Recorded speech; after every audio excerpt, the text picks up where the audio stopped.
party people, I am just making a really quick intro right now to talk to you about One Book July, which one of you reminded me of in the comments of a previous video. And One Book July is this challenge where you take just one planner out of your lineup and try to use only that planner for the entire month. I thought it would be a really good opportunity to really see what the common planner can do as far as holding any manner of journaling, any manner of project planning, any manner of tasks, any manner of memory keeping, all that kind of fun stuff. So I'm going to be using my Sterling Ink Common Planner for this One Book July challenge. I'll talk a little bit more about it in the flat lay and go through with you the kind of setup that I'm planning to make this all happen. By the way, hi, my name is Rachel. If you're new here, thank you so much for clicking on this video. It's going to be fun, it's going to be cute, it's going to be short, it's going to be sweet. Let's get into the flat lay. So One Book July, let's talk about it. Basically, One Book July is a challenge that is used to, from what I understand, encourage people to take all of their different various planners and notebooks that they may be in and put everything into one book, so to speak. I've never done the challenge before, and I don't really know too much about it beyond that. So if I'm not describing it correctly or anything, please let me know down in the comments. But essentially, it seems really fun. And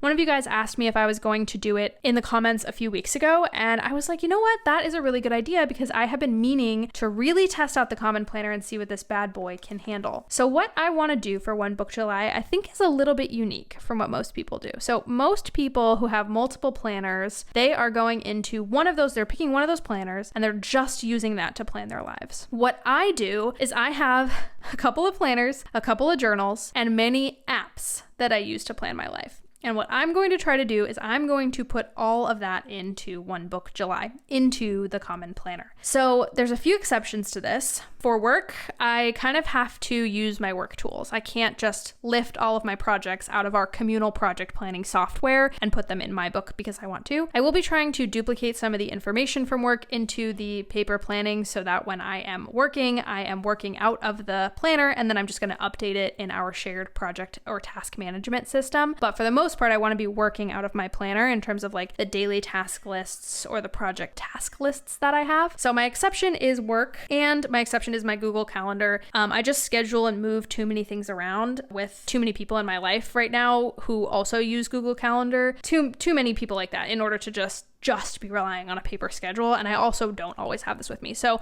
the two exceptions are really exceptions that involve other people where I need to be using the existing software that I have in order to be communicating and planning effectively with those other people. So those are the two exceptions. But besides that, I want to be putting pretty much everything I'm planning into my Common Planner. So let's talk a little bit about what that will look like. If you haven't seen the recent video I posted about my Q3 setup, you probably won't recognize this page too much, but this is the quarterly planning page in the Common Planner that I think is really great. I just did my quarterly planning setup, so it's going to be a good July. I have a couple of goals for July here. And then I have some ways that I'm going to sort of be plotting and tracking various health-related things in the planner. I will also be relying on some apps for this, just because like my rings are automatically tracked in like the app that is connected to my Apple Watch. So the Apple Watch rings, they're going to get tracked another way. So I'm going to be like tracking this and charting it here, but some of these things are just naturally digitally tracked based on the software that I have. But for the most part, it's going to be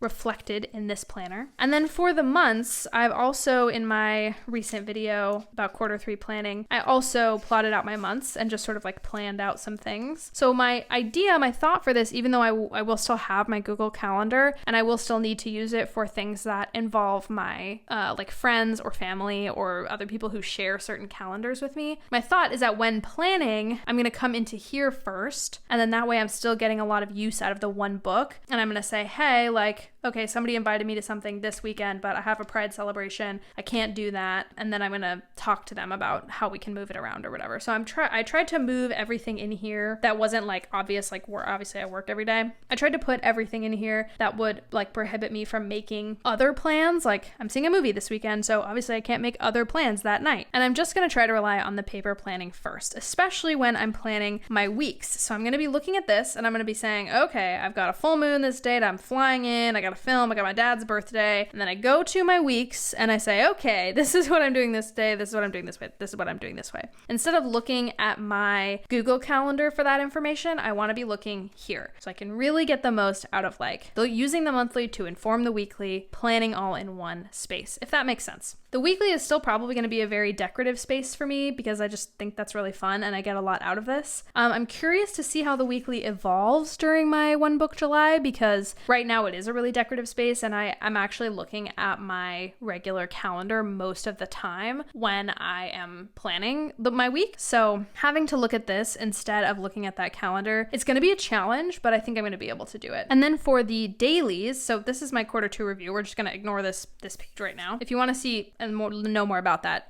check out my Q3 planning video. But basically the daily pages are going to include everything else. So this is sort of what I want the page to look like. I want it to have a really wide margin. I really enjoyed playing with margins last quarter in my daily pages. So I'm going to add a margin. These are going to be things like notes, marginalia, later additions if I come back to a page and want to add something to it. I might play with the width of this column. I feel like I could go like a little bit smaller and still get enough space here. But the main body is going to be pretty much everything else. And so this is where combining all those digital products and journals and everything into the Common Planner, this is where it's really going to test its capabilities, which I'm super excited about. I love this planner and I really want to see what it can hold. So the main body is going to be everything from journaling about my day, journaling about my thoughts, including my ugly thoughts, including my thoughts that I would ordinarily put in a journal that I would burn at the end of the year. It's going to be tarot journaling, dream journaling, doing dailies, like doing task lists for every day, note taking or commonplacing, if you will, like any kind of like, oh, I'm watching this YouTube video and I really want to write down all these tips that this person has, or I'm learning this thing from a podcast. I want to take notes on this. Right now, I do some of that note-taking in this planner, but I also do some of that note-taking in a digital note-taking app, which is usually just the Apple Notes app on my phone. So even if I end up taking notes elsewhere, I'm going to try my best to copy them back into the Common Planner so that I can just see how much stuff can be stuffed into this planner. And so this is what every page is going to mostly look like. I also have a note here for planning like projects and stuff, master to-do lists and everything. I do use Milanote for a lot of my project planning, and some stuff is just going to have to remain in there because it exists like outside of July, if that makes sense. But I'm going to try to do at least my initial plan. So initial brainstorm of a YouTube video, initial outline of a page that I have to build for work on the website or something like that. Initial stuff is going to get started in here, even if I end up having to break it out into other programs, either because other people are working on it with me or because that other software is going to exist past One Book July and the project is going to span past just July.